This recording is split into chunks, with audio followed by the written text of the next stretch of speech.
Everyone and welcome back. आज हम लोग डिस्कस करेंगे थीम्स इन रॉबर्ट फ्रॉस्ट पोइट्री। अच्छा, आज हम जो थीम्स देखेंगे वो ओवरऑल रॉबर्ट फ्रॉस्ट की पोइट्री में जो थीम्स यूज़ किए गए हैं उसके बारे में बात करेंगे।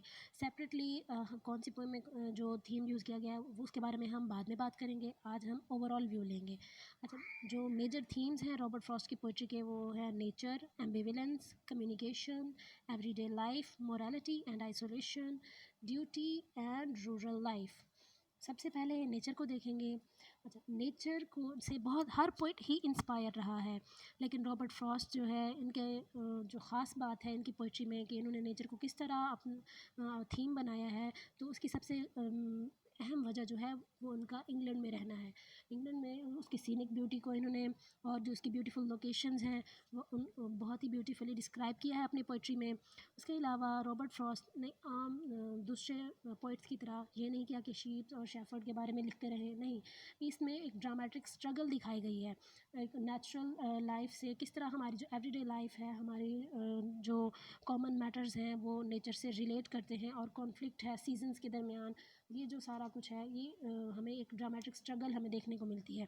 सबसे अहम मिसाल जो हम देखें तो इसकी परफेक्ट एग्जांपल वो है आफ्टर एप्पल पिकिंग। नेचर के से रिलेटेड कि जो बूढ़ा आदमी है वो इंतज़ार ही करता रहता है मौसम के तब्दील होने का, और वो सोचता रहता है कि उसने अपनी ज़िंदगी किस तरह गुजारी, और वो रिलेट करता है अपनी लाइफ को सीजन्स के साथ, नेचर के साथ। दूसरा अहम इसका थीम जो है वो है एम्बिवेलेंस। एम्बिवेलेंस बेसिकली क्या होती है, मिक्स्ड फीलिंग्स और इमोशंस जो हैं उसे एम्बिवेलेंस कहते हैं। सपोज दैट कि एक इंसान अपनी दोनों फीलिंग्स में वो नहीं समझ पाता कि उसे कौन सी फीलिंग को किस टाइम एक्सप्रेस करना चाहिए। हेट्रेड और लव की जो उसकी फीलिंग्स हैं उन्हें वो at a time he show कर देता है, ठीक है। अब इसकी जो परफेक्ट एग्जांपल है एम्बिवेलेंस की वो stopping by woods on a snowy evening है, जिसमें जो पोइट है वो रुकना चाहता है जंगल में और स्नोफॉल को देखना चाहता है, लेकिन उसे घर वापस जाना है। अच्छा, अब वो उसी कश्मकश में है कि वो किस तरह क्या करे, फ़ौरन चला जाए या अभी थोड़ी देर रुक के उसे स्नोफॉल को देखना चाहिए। अच्छा, इसमें साइमल्टेनियसली अपोजिंग आइडियाज़ होते हैं जो कि ठीक भी होते हैं। It is the consciousness of the man where solitude and company of his beloved appeals. अब जो वैलिडिटी है अपोजिंग आइडियाज़ की वो साइमल्टेनियस है। हमें पता है कि ठीक है ऐसा होता है हर इंसान में, उसे समझ नहीं आती कभी कभी कि वो उसे क्या करना चाहिए।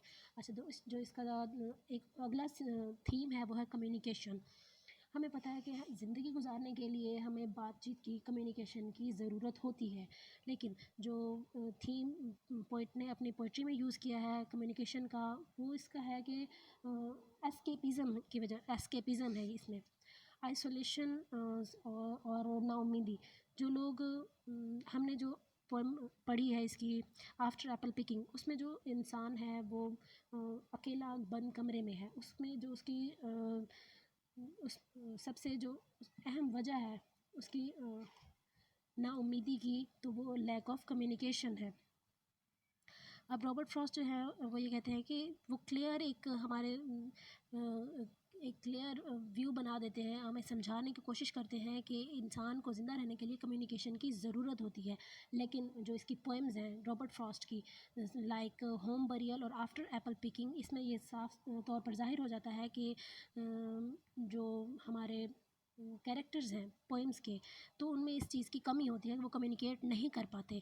मिसाल के तौर पर होम बरियल में जो कि टेरिबल इवेंट्स डिस्क्राइब किए गए थे, उसमें the death of a child है और डिस्ट्रक्शन ऑफ अ मैरिज है। जो चाइल्ड की डेथ है तो वो तो ट्रेजिक है, लेकिन हस्बैंड और वाइफ में जो चीज़ उनकी मैरिज की ख़त्म होने का बायस बनती है वो है उनकी लैक ऑफ कम्युनिकेशन। वो एक अपना गम एक दूसरे से बांट नहीं सकते, वो अलग अलग ही मतलब कि अपने दिल में गम को रखते हैं, और उसके अलावा बाद में उनकी फिर शादी ख़त्म हो जाती है। आफ्टर एप्पल पिकिंग में भी ऐसा ही है कि एक बूढ़ा इंसान जो सारी ज़िंदगी मेहनत करता रहता है, अभी भी मतलब कि अपनी जो उसकी ज़िंदगी की ख्वाहिशात है उन्हें पूरा करने के लिए वो फार्मिंग करता है या जो भी मज़ीद मतलब कि वो अपना काम करना चाहता है, अपनी ख्वाहिशात को पूरा करना चाहता है, लेकिन उसके पास है कोई नहीं जिसके साथ वो बात कर सके, अपनी फीलिंग्स शेयर कर सके। तो लैक ऑफ कम्युनिकेशन जो है वो ग्रीफ को और इस डिस्पेयर को और आइसोलेशन को ही मतलब कि ख़त्म करने के लिए रॉबर्ट फ्रॉस्ट ने अपनी पोइट्री में इसको एक अहम थीम बनाया है। उसके अलावा जो एवरीडे लाइफ के मैटर्स हैं वो पोइट ने यूज़ किए हैं। एक इंटरेस्टिंग जो एक्टिविटी है वो है हमारी ज़िंदगी के कॉमन मैटर्स। अब फ्रॉस्ट ने इसे अपनी पोइट्री में क्यों यूज़ किया है, क्योंकि जो ह्यूमैनिटी है उसकी मोस्ट रियल साइड ही उसके कॉमन चोर्स ही होते हैं। आम ज़िंदगी में जो इंसान काम कर रहा होता है या जिन जिन मामलात से उसका वास्ता पड़ता है उसमें रियलिटी होती है, कोई कंपोज्ड नहीं होते, कुछ भी नहीं होता। मिसाल के तौर पर जो पोइम है मूविंग, उसमें सिंपल एक्ट ऑफ मूविंग है, लेकिन इसकी जो ट्रांसफॉर्मेशन है उसकी जो डिस्कशन है वो बहुत ही इम्पॉर्टेंट है। क्यों? क्योंकि इसमें बहुत हार्ड वर्क भी है और ट्रेडिशंस भी हैं न्यू इंग्लैंड की कंट्री साइड की। इसमें रियलिटी पाई जाती है। कोई भी मतलब कि इंसान जो ट्रुथ को रिलेट करना चाहता है उसमें उसे उसके लिए ज़रूरी है कि जो काम वो कर रहा हो वो रियल हो, और जो हम आम काम रोज़मर्रा ज़िंदगी में काम करते हैं वो रियल ही होते हैं। एवरीडे लाइफ हो गई, मोरालिटी एंड आइसोलेशन। अच्छा, आइसोलेशन जो है ये किस वजह से होती है? लैक ऑफ कम्युनिकेशन की वजह से, जिस तरह हमने पीछे डिस्कस किया है, क्योंकि मोरालिटी एंड आइसोलेशन का जो थीम है वो कम्युनिकेशन से रिलेट करता है। ठीक है। मोरालिटी और आइसोलेशन, इसके बारे में जब हम बात करें तो मोरालिटी जो है, अच्छा, इंसान जब अकेला रहता है तभी उसे अपने अंदर की जो उसकी कमियां हैं, खामियां हैं, उसके बारे में पता चलता है। अच्छा, लेकिन जो यहाँ पे रॉबर्ट फ्रॉस्ट ने अपनी पोइट्री में यूज़ किया है ये कॉन्सेप्ट, वो कम्युनिकेशन की कमी की वजह से है कि इंसान जब किसी से बात नहीं करेगा, अकेला रहता है, कम्युनिकेट किसी से नहीं करता, तभी उसकी जो तन्हाई है, अच्छा, इंसान की तन्हाई जो है वो इम्प्रूव भी करती है उसे। अगर वो ना उम्मीद ना हो तो अकेले बैठ के आइसोलेशन में उसकी जो सॉलिट्यूड में जब वो आएगा तो क्या करेगा कि जब वो अकेला बैठेगा तभी उसे अपने अंदर की जो खामियां हैं, कामियां हैं, ये उसके अंदर की जो भी उसकी खामियां हैं वो उसे पता चलेंगी कि किस तरह कौन कौन सी चीज़ है जिसे वो इम्प्रूव कर सकता है या क्या। और उसके अलावा जो सॉलिट्यूड है ये स्पिरिचुअलिटी की तरफ इंसान को लेके जाता है। ठीक है। उसके बाद जो सबसे इम्पोर्टेंट है इसका थीम वो है ड्यूटी। अच्छा, ड्यूटी का भी, इस ड्यूटी के बारे में जब रॉबर्ट फ्रॉस्ट बात करता है तो उसमें भी कॉन्फ्लिक्ट आ जाता है डिज़ायर और ड्यूटी का। ठीक है, ये बहुत ही इम्पोर्टेंट और इंटरेस्टिंग थीम रहा है। जैसे हमने बात की थी पीछे कि stopping by words on a snowy evening में पोइट जो है वो रुकना भी चाहता है जंगल में ताकि वो स्नोफॉल देख सके, लेकिन उसकी फैमिली पीछे है और लोग उसकी फैमिली इंतज़ार कर रही होगी उसका, और जो उसकी रिस्पॉन्सिबिलिटी है उसे पूरा करने के लिए, अपने जो बाकी के सारे काम हैं उन्हें ख़त्म करने के लिए पोइट को वापस जाना पड़ता है। ठीक है, ड्यूटी को यहाँ पे सबसे ज़्यादा इम्पोर्टेंस दी जाती है, और वो पोइट जो है वो अपने डिज़ायर को, उसे अपने लव फॉर नेचर को छोड़ कर वापस आ जाता है और स्नोफॉल नहीं देखता।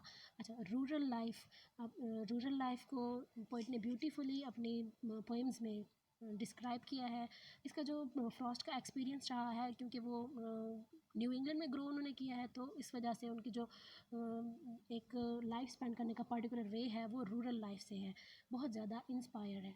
अच्छा, हम ये भी जानते हैं ना कि जो इसकी रूरल लाइफ होती है वो बहुत ज़्यादा सिंपल होती है, और सिंप्लिसिटी जो है वो बहुत ज़्यादा अट्रैक्टिव होती है in spite of all the staff in city life.